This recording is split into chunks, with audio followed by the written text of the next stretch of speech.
itu, berlatihlah menendang bola ke tujuan tertentu. Tendanglah bola.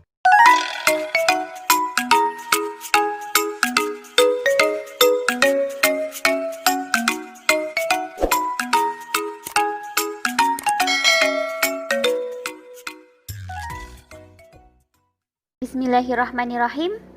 Assalamualaikum adik-adik.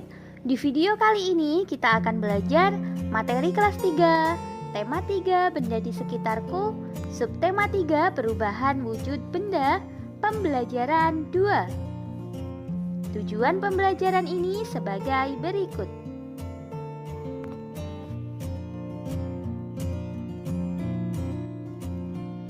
Ayo mencoba.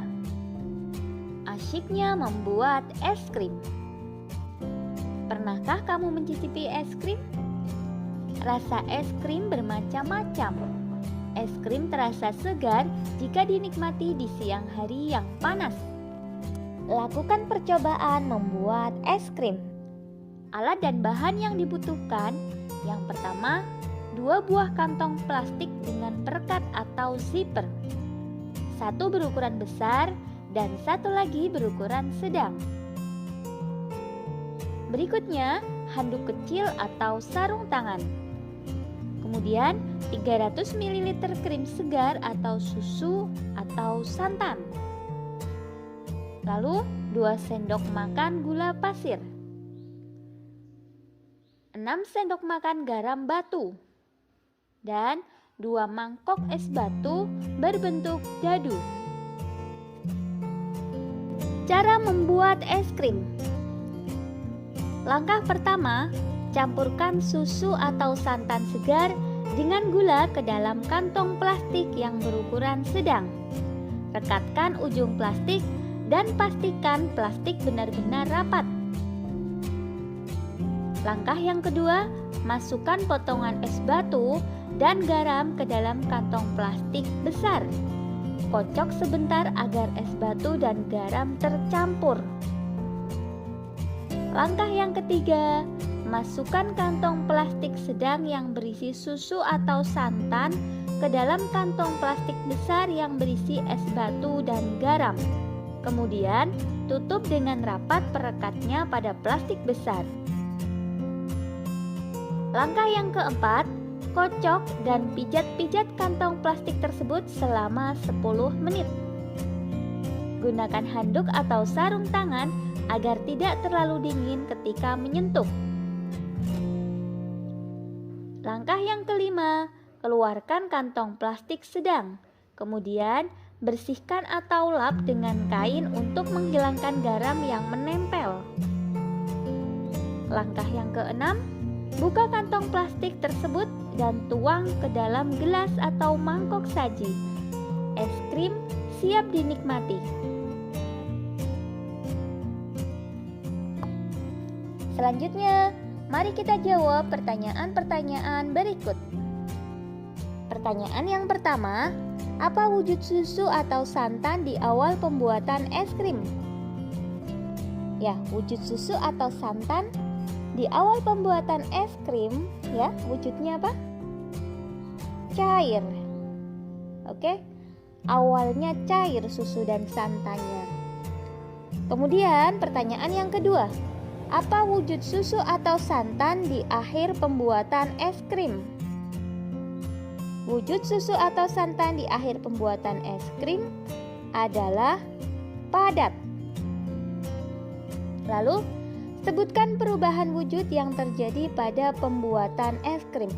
Perubahan wujud yang terjadi pada pembuatan es krim tersebut yaitu cair menjadi padat. Kemudian pertanyaan yang keempat, mengapa membutuhkan es batu pada pembuatan es krim? Mengapa membutuhkan es batu? Karena es batu dibutuhkan untuk membekukan es krim. Lalu, apa fungsi garam untuk pembuatan es krim? Coba jelaskan. Pada pembuatan es krim, garam berfungsi untuk menurunkan suhu es. Es yang suhunya telah turun kemudian akan menyerap banyak kalor dari adonan es krim, sehingga adonan es krim dapat membeku. Apakah pembuatan es krimmu berhasil? Coba ceritakan. Silahkan kamu ceritakan, pembuatan es krimmu berhasil ataukah tidak? Pernahkah kamu menyimpan air dalam plastik di lemari pembeku? Apa yang akan terjadi dalam beberapa jam? Tentunya, air akan berubah menjadi es, bukan? Meskipun kamu membuka ikatan plastik itu, ternyata es tidak akan tumpah. Mengapa demikian? Wujud air berubah dari cair menjadi padat. Perubahan wujud dari cair menjadi padat disebut membeku. Dapatkah kamu menyebutkan contoh lain dari perubahan wujud cair menjadi padat dalam kehidupan sehari-hari? Mudah ya? Dapat dong. Yuk, kita sebutkan yang pertama. Agar-agar berwujud cair, ya. Agar-agar mulanya berwujud cair, lama-kelamaan akan menjadi padat. Kemudian, minyak goreng dapat berubah menjadi padat saat suhunya dingin. Lalu, lilin yang mencair setelah dingin, ya, lilin yang dibakar kan tadinya mencair. Setelah dingin, dia akan berubah menjadi padat. Dia akan kembali menjadi padat. Dan masih banyak lagi yang lainnya. Silahkan kamu menambahkan secara mandiri. Ayo mengamati. Kamu telah mengerjakan pembuatan es bersama kelompokmu. Adakah pembagian tugas di dalam kelompok? Dengan pembagian tugas, pekerjaan menjadi mudah dan ringan. Begitu juga di sekolah. Siswa di sekolah ada peran masing-masing. Contohnya di SD Nusantara, tempat Siti dan teman-temannya bersekolah. Ada guru yang mengajar sehari-hari di kelas. Ada pula kepala sekolah yang memimpin sekolah. Kerjakan secara berkelompok. Carilah informasi tentang peran-peran yang ada di sekolahmu selain peran siswa. Isikan hasilnya pada tabel berikut. Pembagian peran dapat juga dilakukan saat bermain, seperti bermain sepak bola. Saat bermain sepak bola, ada yang berperan sebagai penjaga gawang, penyerang, dan pemain belakang. Ada juga yang berperan sebagai kapten. Semua harus saling bekerja sama. Mengapa?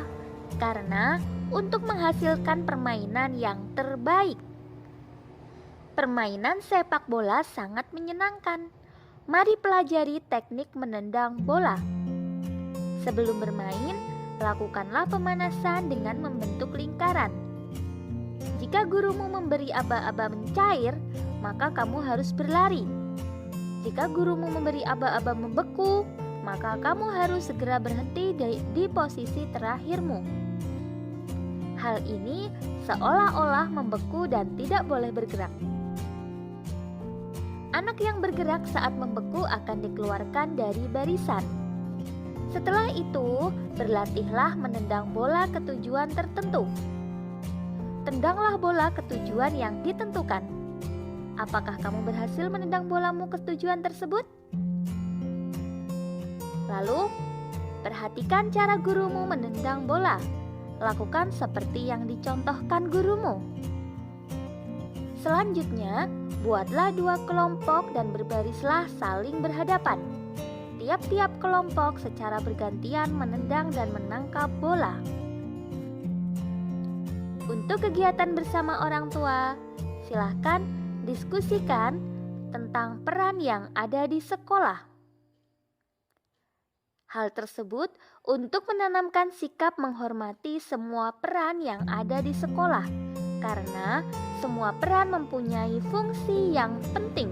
Alhamdulillah, sekian video pembelajaran kali ini. Semoga bermanfaat. Banyak kekurangan kakak mohon maaf. Selamat belajar dan tetap jaga kesehatan. Semoga senantiasa mendapatkan kemudahan dari Allah Subhanahu wa Ta'ala. Wassalamualaikum warahmatullahi wabarakatuh.